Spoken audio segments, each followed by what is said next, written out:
जय महालक्ष्मी, जय कार्तिक मास। जो भी कार्तिक मास में कार्तिक मास महात्म की कथा का श्रवण करे, लक्ष्मी माँ उसके घर धन धान्य से भरपूर करे। जहाँ अधर्म अपनी सीमा पार करता है, वहीं धर्म की रक्षा के लिए स्वयं महादेव प्रकट होते हैं। हर हर महादेव। आइए प्रभु का नाम लेकर शुरू करते हैं कार्तिक मास महात्म 18वां अध्याय। नारद जी बोले, जब जलंधर और गनों का भीषण संग्राम चल रहा था, तब रणभूमि में एक ऐसा अद्भुत दृश्य देखने को मिला जिसने सबको स्तब्ध कर दिया। धरती कांप उठी, आकाश गूंज उठा और महादेव के क्रोध से उत्पन्न हुए वीरभद्र रणभूमि में उतर आए। उनके आगमन से दैत्य दल में भय छा गया और देवगणों में उत्साह जाग उठा। आज के अध्याय में हम सुनेंगे कैसे वीरभद्र ने जलंधर की सेना को परास्त कर दिया और कैसे स्वयं भोलेनाथ ने रणभूमि में अद्भुत लीला रच दी। जय श्री हरि, जय श्री विष्णु।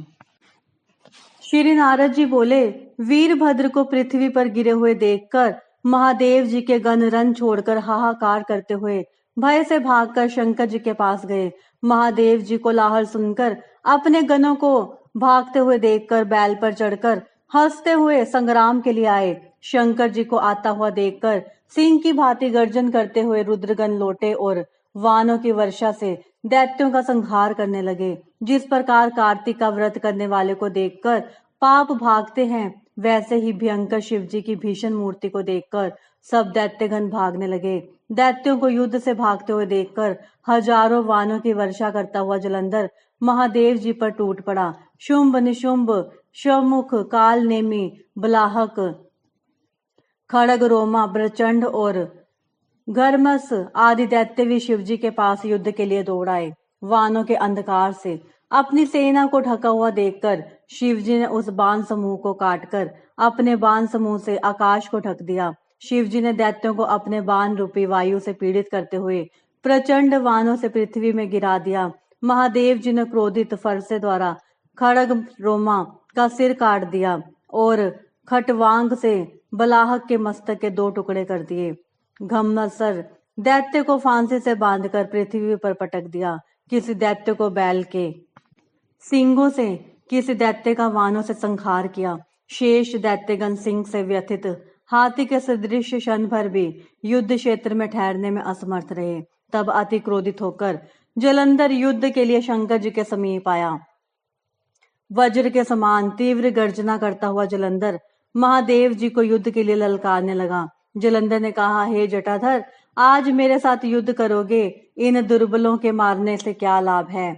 जो कुछ भी तुम्हारे पास शक्ति हो उससे मेरे साथ युद्ध करके दिखाओ। ऐसा कहकर जलंधर ने 10 वानों से महादेव जी को मारा।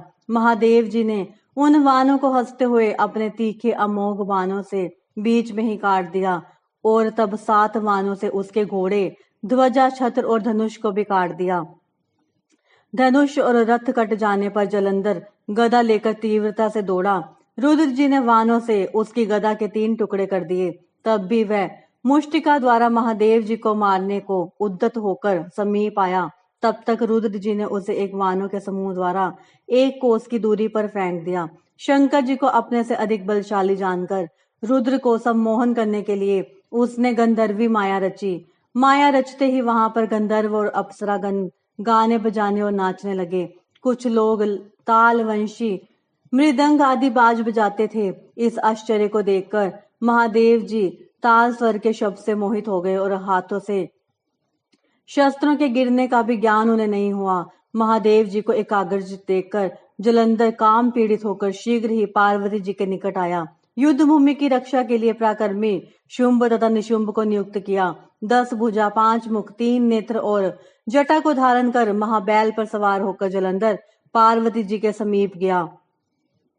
महादेव जी को आते देखकर सखियों के बीच से उठकर पार्वती जी महादेव जी के सन्मुख आई।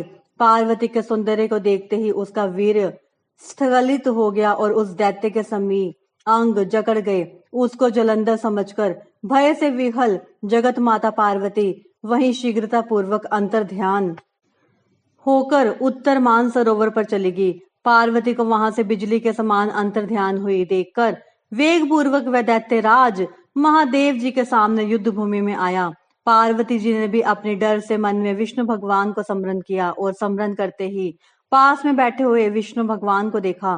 पार्वती जी ने कहा, हे विष्णु, पापी जलंधर ने जो अद्भुत कार्य किया है, क्या वह उसकी चेष्टा आपसे छिपी है? विष्णु भगवान ने कहा, उसी ने जब यह मार्ग दिखाया है तो उसी मार्ग से हम लोग भी चलें। इसके अतिरिक्त पतिव्रत धर्म से सुरक्षित वह दुष्ट कभी नहीं मारा जा सकता। नारद जी ने कहा। ऐसा कहकर विष्णु भगवान जलंधर के नगर में पहुंचे। इधर महादेव जी गंधर्वों से लड़ने के लिए रण में खड़े थे। माया के नाश हो जाने पर शंकर जी चेतना में हुए। फिर रुद्र चकित मन से क्रोधित हो जलंधर के साथ युद्ध क्षेत्र में आए। जलंधर भी शिव जी को युद्ध में आया देखकर वानों की वर्षा करने लगे। जय श्री हरि, जय श्री विष्णु। इति कार्तिक मास महात्म 18वां अध्याय समाप्त। इस प्रकार जब अधर्म के विरुद्ध धर्म का युद्ध अपने चरम पर था, तब स्वयं भगवान शंकर ने अपने गणों को युद्ध भूमि में उतार दिया। वीरभद्र का आगमन यह संदेश देता है कि जब सत्य पर संकट आता है, तब शिव स्वयं अपने भक्तों की रक्षा करते हैं।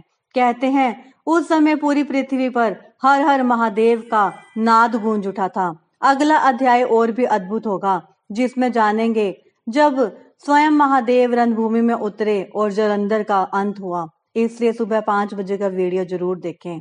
जलंधर वध और महादेव की लीला। जय श्री